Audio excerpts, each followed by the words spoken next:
Hello everyone, welcome to Delta Academy. मेरा नाम है रंजन और स्टार्ट करते हैं यूनिवर्सिटी की पाठशाला। यूनिवर्सिटी की पाठशाला में पिछली क्लास में आप लोगों ने पावर मेजरमेंट का टॉपिक तो देखा ही होगा। और पावर मेजरमेंट हम लोगों ने जो पिछली क्लास में डिराइव किया हुआ था by using the 2 watt meter method, उसको हम लोगों ने डिराइव किया था for a lagging power factor load, जो कि स्टार कनेक्शन में लगा हुआ था। आज की क्लास में उसी टॉपिक के आगे का कंटिन्यूएशन जो है वो हम लोग देखने जा रहे हैं, जहाँ पर हम लोग फिर से पावर का जो एक्सप्रेशन है, पावर का जो मेजरमेंट है वो समझेंगे। लेकिन इस बार लोड का कनेक्शन जो होगा वो डेल्टा कनेक्टेड सिस्टम के लिए होगा। लैगिंग पावर फैक्टर लोड को दोबारा से हम लोग एक बार यूज़ करेंगे। डेल्टा कनेक्टेड सिस्टम के लिए फिर से देखेंगे कि पावर मेजरमेंट जो है क्या कोई अलग वैल्यू देता है या सेम ही वैल्यू देता है, जैसा पिछली क्लास में हम लोगों ने पढ़ा था। ठीक, तो आज की क्लास का कंटेंट, आज की क्लास का टॉपिक आपको जल्दी से दिखा दूं। जस्ट सिंगल एजेंडा टॉपिक है, सिंगल पॉइंट टॉपिक है, जहां पे लिखा हुआ है कि power measurement of lagging power factor load delta connected balance system का। हम्म चलिए तो शुरुआत करते हैं बिना देरी किए। और एकदम छोटा सा वीडियो रहेगा ये, शॉर्ट एंड सिंपल सा, जिसमें हम लोग इसको डिराइव करेंगे बढ़िया तरीके से। मीनवाइल एक चीज़ और इंपॉर्टेंट है कि पिछली क्लास में मैंने आप लोगों को बोला हुआ था कि लीडिंग पावर फैक्टर लोड का डेरिवेशन कर लीजिएगा स्टार कनेक्शन का केस का। मैंने आपको बेसिक्स बताया था, तो आई होप आप उसको कर लिए होंगे। अगर नहीं किया तो कहाँ पर दिक्कत आ रही है वो मुझे बताइएगा। टेलीग्राम ग्रुप का डिस्क्रिप्शन बॉक्स पे लिंक जो है वो गिवन है। साथ में सेशन में भी एंड पर मैं आपको उसका स्कैन कोड जो है वो दिखा दूंगा, जिससे आप टेलीग्राम ग्रुप में जुड़ सकते हैं, वहाँ डाउट्स क्लियर कर सकते हैं। ठीक, चलिए स्टार्ट करते हैं। तो आज का जो टॉपिक है that is the delta connected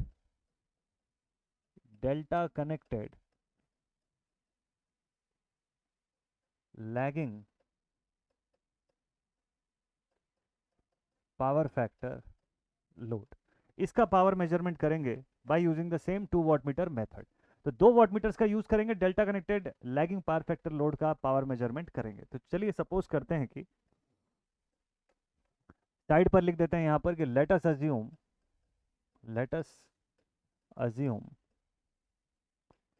that a balanced three phase delta connected delta connected lagging power factor load lagging power factor load is shown below. So 2 watt meters 2 watt meters as connected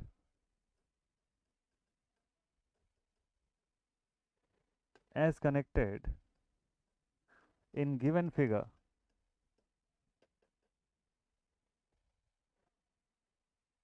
are W1 and W2। Diagram बनाने की बारी है। चलिए diagram समझते हैं इसका कैसे बनेगा। तो डेल्टा कनेक्टेड लोड सिस्टम है आपके पास, यहाँ से बना दिया एक डेल्टा कनेक्टेड सिस्टम। अब यहाँ पर तीनों ही फेजेस में कुछ लोड लगे हुए हैं, ठीक है, they are all the phase loads. ZPH जो है वो यहाँ पर लगे हुए हैं। अब ZPH जो लगे हुए हैं हर फेज के, ZPH यानी कि पर फेज इंपिडेंस जो है वो आपके लगे हुए हैं यहाँ पर हर फेज के, उनको यहाँ पर पहले प्लेस कर देते हैं। सक्सेसफुली प्लेस कर दिया इन सबको।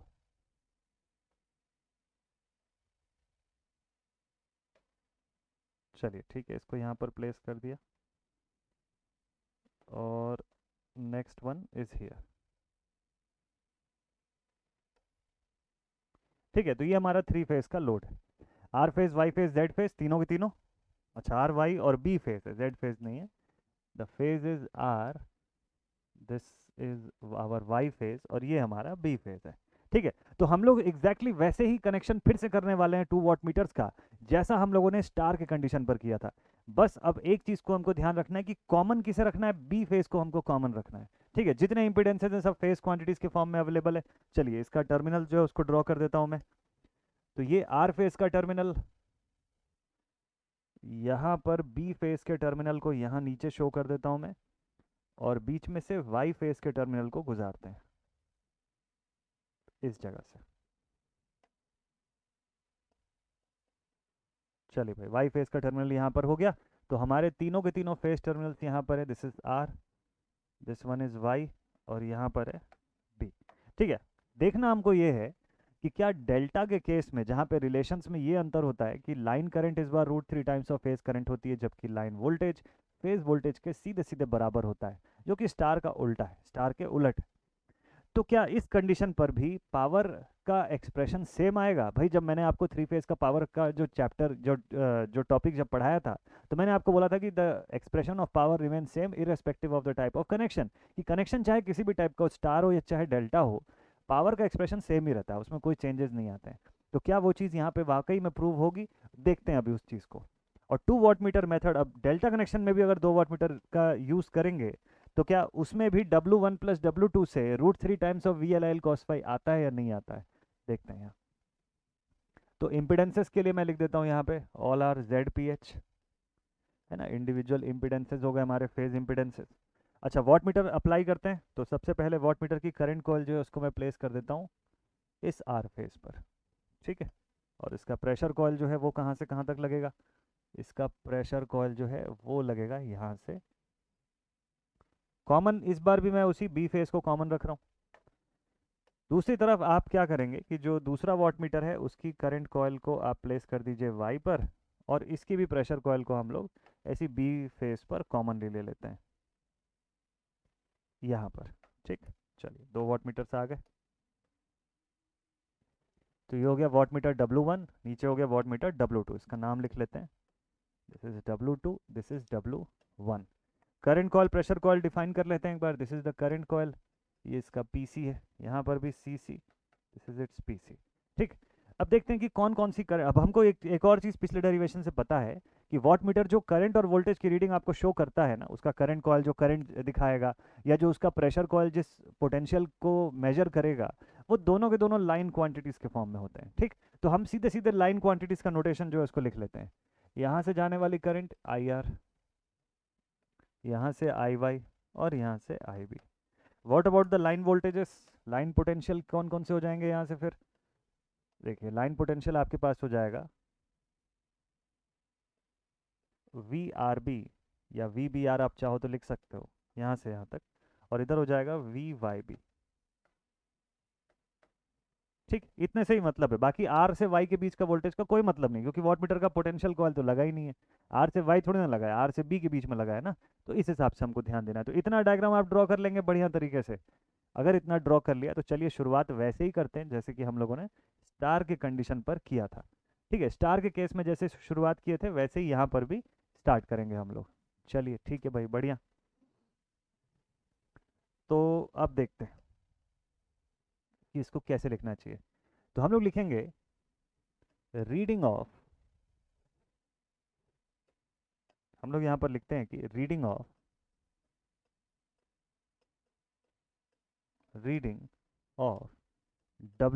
W1 की रीडिंग, करंट कॉइल का रीडिंग क्या आ जाएगा यहाँ से? IR। प्रेशर कॉइल का रीडिंग क्या आ जाएगा? देखिए VRB। तो पूरे वाट मीटर की रीडिंग W1 की क्या आ जाएगी? VRB into IR into cos phi, okay. और फाई 1 लिख लीजिए आप इसको। फाई 1 के लिए आप बताएंगे कि it is the angle between VRB and IR, बोल सकते हैं हम लोग ऐसा, ठीक है, इनके बीच का एंगल है। और कलेक्टिवली इसको अगर देखा जाए तो we can write W1 as line voltage into line current into cos phi 1। तो यहाँ पर मेन मुद्दा यही है कि हमको cos फाई 1 की वैल्यू, मतलब फाई 1 की वैल्यू बेसिकली फाइंड करनी है, ठीक है। पहले वाट मीटर की रीडिंग आ गई अपने पास, चलो ठीक है, वाट मीटर W2 पर चलते हैं जरा, देखते हैं वाट मीटर W2 जो है वो क्या दिखाता है। तो लिखेंगे यहाँ पर रीडिंग ऑफ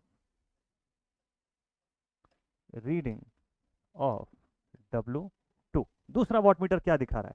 तो भाई सेकंड वाले वाट मीटर के लिए आप लिखेंगे यहाँ पर कि इसका CC जो है वो करंट IY शो करेगा, और इसका PC जो है ये वोल्टेज शो करेगा VYB। तो फाइनली वैल्यू ऑफ W2 जो है वो कितनी हो जाएगी? VYB into IY into cos of phi 2 कर देते हैं ताकि पता रहे कि इन दोनों के बीच का एंगल है। So this phi 2 is the angle between VYB and IY, ठीक है। VYB और IY के बीच का ये फेज डिफरेंस एंगल है। Okay, this is phi two. तो अब हमारे पास वॉट मीटर W2 की रीडिंग कितनी है finally? So W2 is line voltage into line current into cos of phi two. यहाँ तक का एक्सप्रेशन आई गेस कि सभी को बढ़िया से क्लियर हो चुका होगा। ठीक है, इतना एक्सप्रेशन तो सबका आ गया हम लोगों का।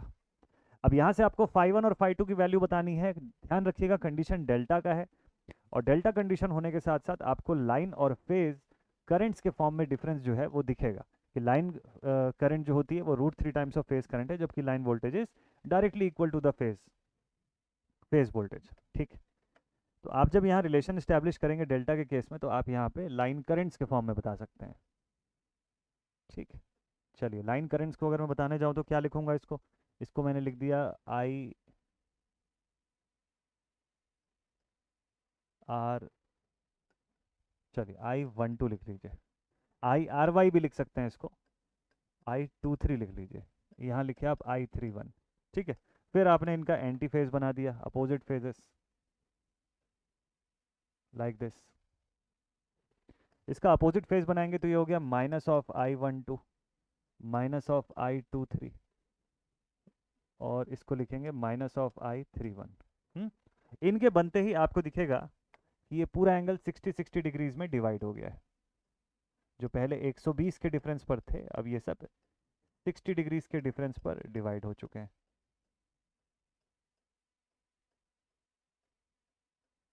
ओके, चलिए 60 डिग्री का बाइफर्केशन आ गया। अब इसके बाद क्या करेंगे आप? अब आप इसके बाद parallelogram law of vector addition का यूज़ करके इनकी जो रिजल्टेंट करंट्स है उसको ट्रेस करेंगे। Parallelogram law of vector addition का यूज़ करते हैं, और जो रिजल्टेंट करंट्स आती हैं उनको सब जगह ट्रेस कर लेते हैं। और मीनवाइल हमको इसी फेज़र के अंदर वोल्टेजेस को भी ट्रेस करना है, ये भी ध्यान रखिएगा। ठीक है, वोल्टेजेस का फेज़र भी इसी में ट्रेस होगा। और चूंकि लैगिंग पावर फैक्टर कंडीशन है, मतलब करंट लैग करनी चाहिए, तो इसका मतलब वोल्टेज हर फेज में लीड करेगा अपने रिस्पेक्टिव करंट से। वोल्टेज जो है अपनी रिस्पेक्टिव करंट की तुलना में हर फेज में लीड करता हुआ आपको दिखना चाहिए। ठीक, चलिए देखते हैं। तो ऐसा कुछ आपका फेजर डायग्राम बन रहा है। ओके, जैसे ही आप रिजल्टेंट ट्रेस करेंगे, इनकी रिजल्टेंट्स कहाँ कहाँ पर आएगी? ये देखिए, ये सभी रिजल्टेंट करंट जो है आएगी, ये सब लाइन करंट जो है आई अपने रिस्पेक्टिव फेज करंट्स के फॉर्म में। ये देखिए, ये फेजर बन जाएगा आपके पास, पूरा एकदम सीक्वेंस है, पूरा स्टेप बाय स्टेप बनेगा। ये फेजर के बनते ही आपको दिखेगा कि ये सब जगह पर 30 डिग्री का डिफरेंस आ रहा है। ठीक है, चलिए इस सबको ड्रॉ करते हैं एज इट इज।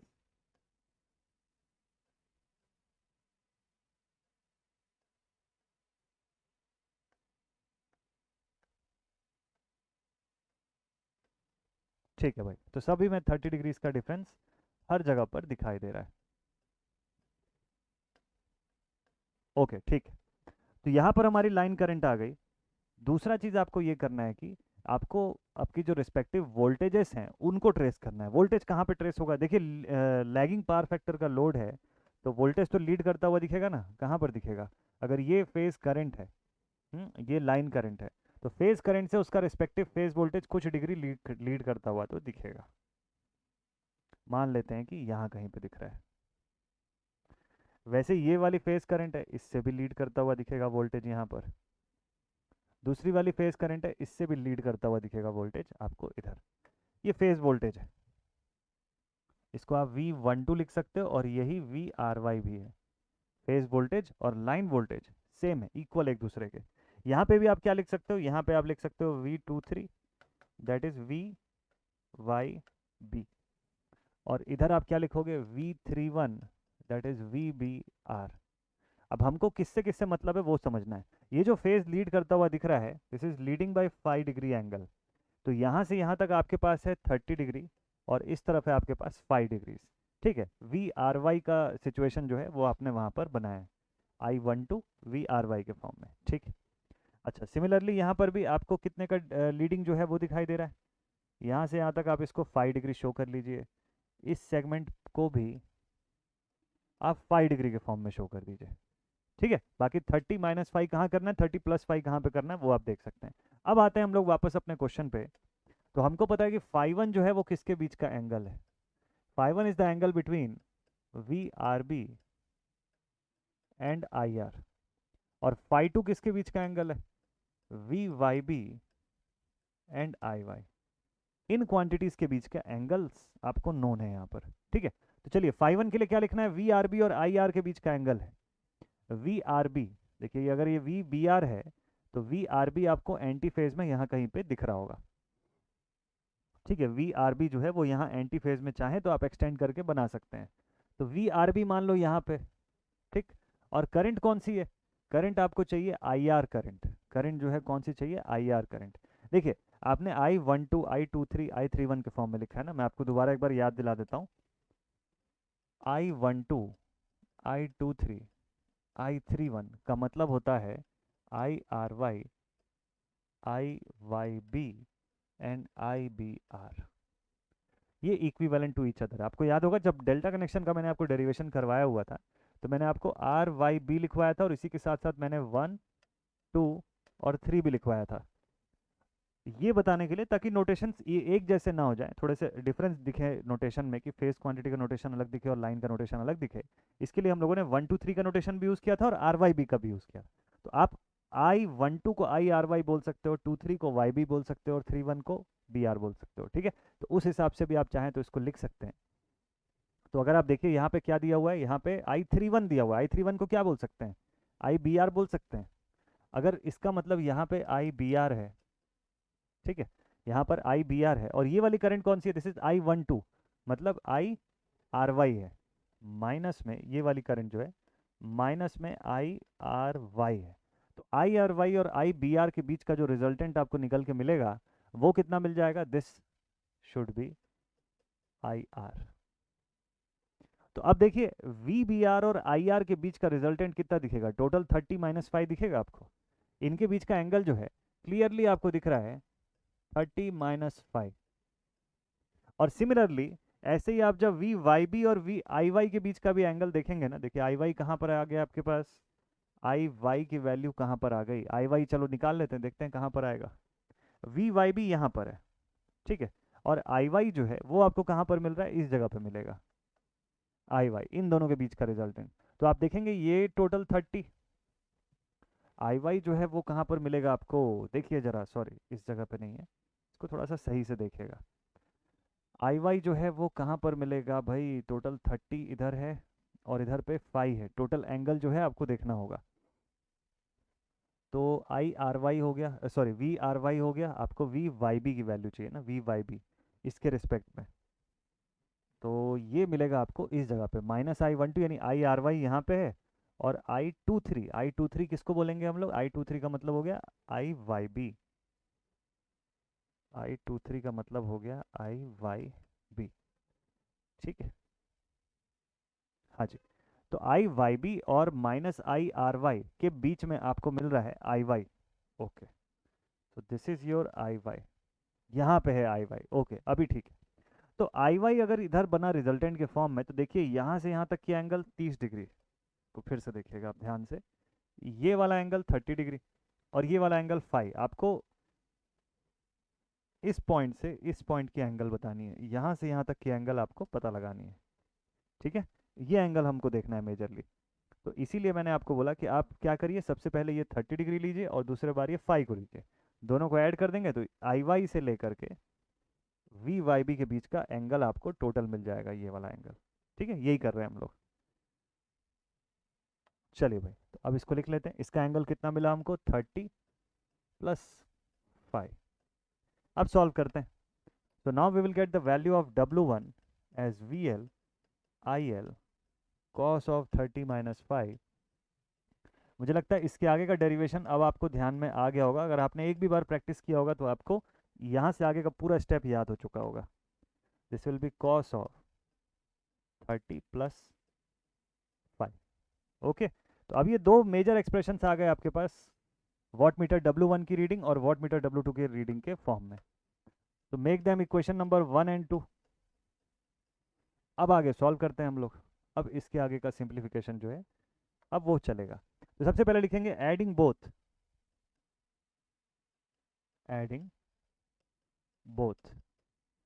तो इस पे आप लिख लीजिए W1 plus W2, so this will become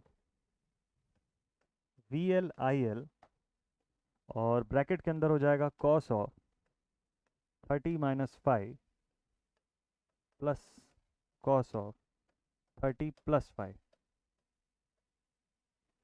ठीक है, तो ये कैसा दिख रहा है, cos C plus cos D के फॉर्मूले जैसा दिख रहा है। ठीक है, तो cos C plus cos D का एक्सप्रेशन क्या होता है हम लोग जानते हैं, हमको पता है cos of C plus cos of D is given as 2 times of cos C plus D by 2 into cos of C minus D divided by 2। देख सकते हैं ऐसा। ठीक है, अगर ये एक्सप्रेशन आपको ध्यान में है तो इसी एक्सप्रेशन के बेसिस पे पूरे इक्वेशन को सिंप्लीफाई कर दीजिए। इस एक्सप्रेशन को सिंप्लीफाई करिएगा, इसको सिंप्लीफाई करेंगे तो आपको मिलेगा W1 plus W2 is equals to 2 times of cos C plus D by 2। देखिए VLIL को तो रहने देते हैं, cos of C plus D by 2, तो ये हो जाएगा आपके पास cos ऑफ 30 डिग्री।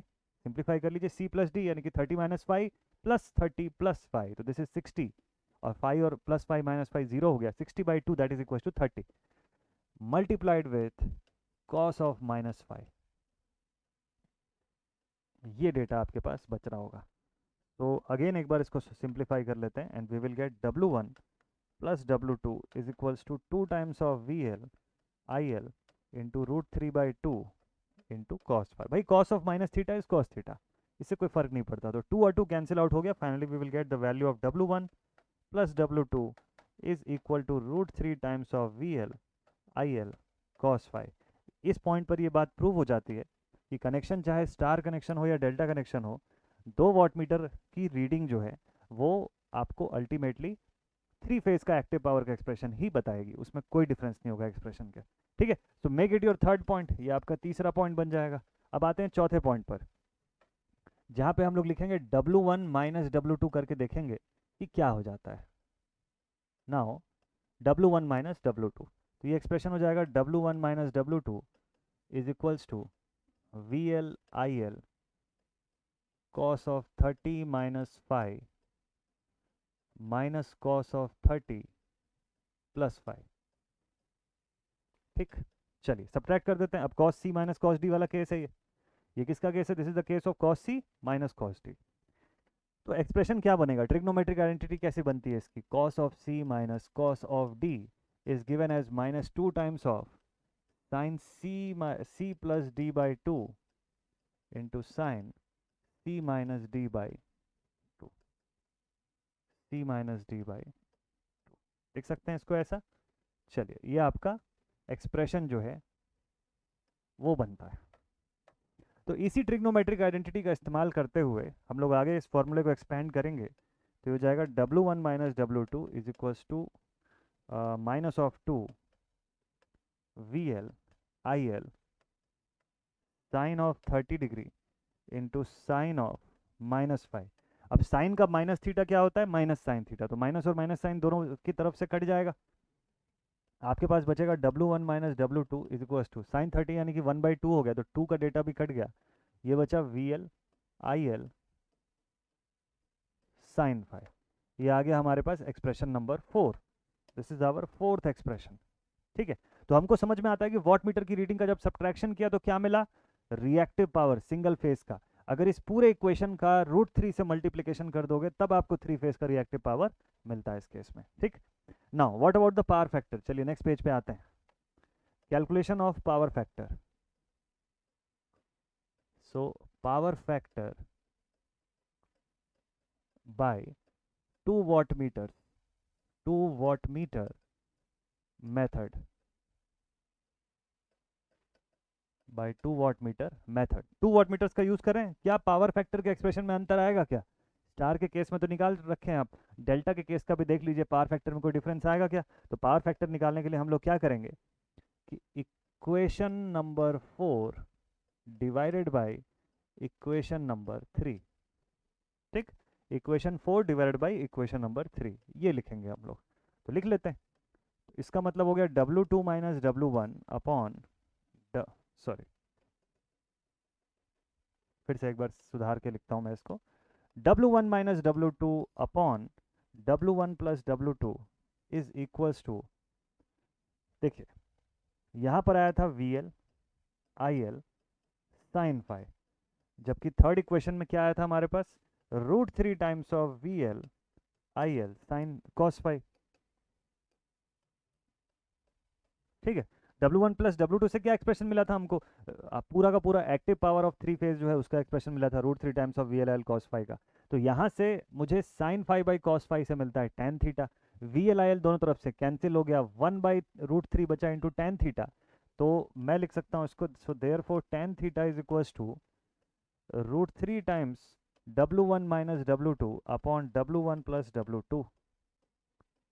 क्लियर ये एक्सप्रेशन, हमको तो थीटा की वैल्यू से मतलब है, तो वी कैन से थीटा या phi is equals to tan inverse √3 W1 minus W2 divided by W1 plus W2। Done यहाँ तक, चलिए बढ़िया। पावर फैक्टर फाइंड करना है, कॉस ऑफ फाई, हमको ना पावर फैक्टर की वैल्यू फाइंड करनी है ना, तो हम लोग लिखेंगे cos of phi is equals to cos of tan inverse √3 W1 minus W2 divided by W1 plus W2। Complete होता है इसी के साथ एक्सप्रेशन। और आप अगर इसको स्टार वाले एक्सप्रेशन के साथ मैच करके देखेंगे, कोई अंतर नहीं दिखाई देगा, सारा कुछ एकदम डिट्टो सेम दिखाई देगा। तो पावर फैक्टर के एक्सप्रेशन में कोई फर्क नहीं पड़ता, ना पावर के रिप्रेजेंटेशन में कोई फर्क पड़ता है। 2 वाटमीटर से आप डेल्टा या स्टार किसी भी बैलेंस कनेक्शन के लिए अगर आप सॉल्व करिए, लीडिंग पावर फैक्टर के लिए डिराइव करिए, लैगिंग पावर फैक्टर के लिए डिराइव करिए, एक्सप्रेशन आपका एट द एंड बिल्कुल सेम आएगा, नो चेंज इन दैट। अगर एग्जामिनेशन में आया, जिन यूनिवर्सिटीज़ के सिलेबस में ये पोर्शन है, उनके एग्जामिनेशन में जब ये क्वेश्चन आता है तो 7 से लेके 15 नंबर के बीच का क्वेश्चन बनता है ये एक कंप्लीट डेरिवेशन का। ये आप बना के आएंगे, पूरा का पूरा 100% मार्क्स लेकर के आएंगे। जैसा मैंने डायग्राम बताया, जैसा उसके अंदर मैंने आपको फेजर बताया, वो सारा कुछ एज इट इज़ बना के आइएगा, एक भी मार्क्स जो है आपका नहीं कटेगा। ठीक है, तो इसी के साथ आपका 3 फेज AC का पोर्शन जो है वो होता है कंप्लीट। अगर आप SSC के लिए या क्रैश कोर्स के फॉर्म में AE-JEE एग्जामिनेशन के लिए पढ़ रहे होते, तो मैं इसके आगे कुछ और इंपॉर्टेंट पॉइंट्स आपको बताता जो MCQ के फॉर्मेट में पूछा जाता है। लेकिन क्योंकि ये क्लासेस यूनिवर्सिटी के स्टूडेंट्स के लिए हैं, तो इसीलिए इसी पॉइंट पर आपका पोर्शन जो है वो कंप्लीट होता है। अब अगली क्लास में आप देखेंगे न्यूमेरिकल प्रैक्टिस, इस 3 फेज AC के पूरे चैप्टर के ऊपर कैसे न्यूमेरिकल क्वेश्चन आपको यूनिवर्सिटी एग्जाम में देखने को मिलेंगे। ठीक है, तो आप किसी भी यूनिवर्सिटी से हो ऑल ओवर इंडिया के, आप इन लेक्चर्स को फॉलो कर सकते हैं। पूरी की पूरी सीक्वेंस एकदम प्रॉपर सीरीज में आपके लिए बनी हुई हमेशा रहेगी प्लेलिस्ट के फॉर्म में। ठीक है, और इस लेक्चर का नोट्स आपको कहाँ पर मिलेगा, इस लेक्चर का नोट्स आपको टेलीग्राम ग्रुप पर मिल जाएगा। टेलीग्राम ग्रुप की लिंक जो है वो मैं दिखा देता हूँ आपको यहाँ से। तो यहाँ की पूरी डिटेल्ड PDF जो है वो आपको इस टेलीग्राम ग्रुप पर मिल जाएगी। ठीक है, ये इसका मतलब एड्रेस रहा, और ये इसका QR कोड है, आप इसको स्कैन करके ग्रुप में ऐड हो सकते हैं। मस्त तरीके से अपनी प्रिपरेशन करते रहिए। अगले लेक्चर में मिलता हूँ, इस चैप्टर के न्यूमेरिकल्स कराता हूँ आपको। तो thank you so much all my dear students for watching this video, stay connected and मिलते हैं नेक्स्ट लेक्चर में। जय हिंद।